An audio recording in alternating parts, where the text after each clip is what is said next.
Israeli এমপিকে ঢুকতে দিল না অস্ট্রেলিয়া সরকার ইসরায়েলের কঠোর ডানপন্থী সংসদ সদস্য শিমচা রোথম্যানকে দেশটিতে প্রবেশের অনুমতি দেয়নি। অস্ট্রেলিয়ার স্বরাষ্ট্রমন্ত্রী টনি বার্গ জানিয়েছেন, ঘৃণা ও বিভাজনের বার্তা বহনকারী কোনো ব্যক্তিকে তাদের দেশে জায়গা দেয়া হবে না। এই সিদ্ধান্তের ফলে রোথম্যানের নির্ধারিত সফর বাতিল হয়েছে।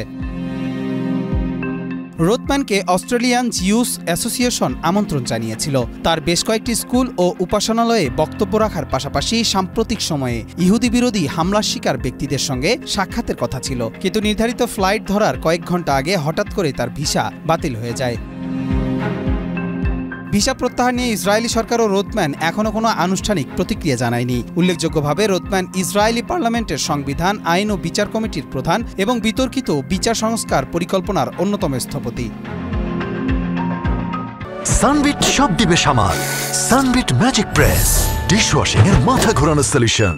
অস্ট্রেলিয়ান জিউস অ্যাসোসিয়েশনের প্রধান রবার্ট গ্রেগরি এই পদক্ষেপকে গভীরভাবে ইহুদি বিরোধী বলে অভিহিত করেছেন। তার দাবি, অস্ট্রেলিয়া ইসরায়েল ও ইহুদি সম্প্রদায়কে লক্ষ্য করে এই সিদ্ধান্ত নিয়েছে। বিষয়টি যুক্তরাষ্ট্রের ট্রাম্প প্রশাসনের ঘনিষ্ঠ মহলেও জানানো হয়েছে বলে তিনি উল্লেখ করেন। এর আগেও নিরাপত্তা ইস্যুতে অস্ট্রেলিয়া কয়েকজন ইসরায়েলি নেতৃস্থানীয় ব্যক্তিকে প্রবেশে বাধা দিয়েছে। সবশেষ অস্ট্রেলিয়ার ফিলিস্তিন রাষ্ট্রকে স্বীকৃতি দেওয়ার ঘোষণা দুই দেশের কূটনৈতিক সম্পর্কে নতুন করে উত্তেজনা তৈরি করেছে। কবির চৌধুরী, মাই টিভি।